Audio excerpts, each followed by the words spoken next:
it is well established that Ndi Igbo were in Ile-Ife long before the Yorubas arrived there.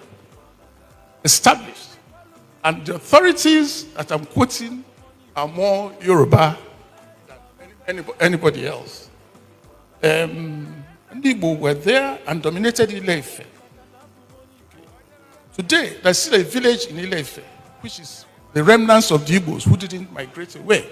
Because the story was that Ndi Igbo were there, dominated Ile-Ife, until the Yorubas came.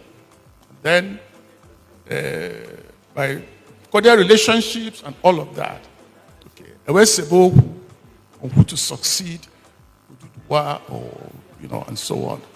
Ndi Igbo were claiming it's their rights, the Yorubas and so on.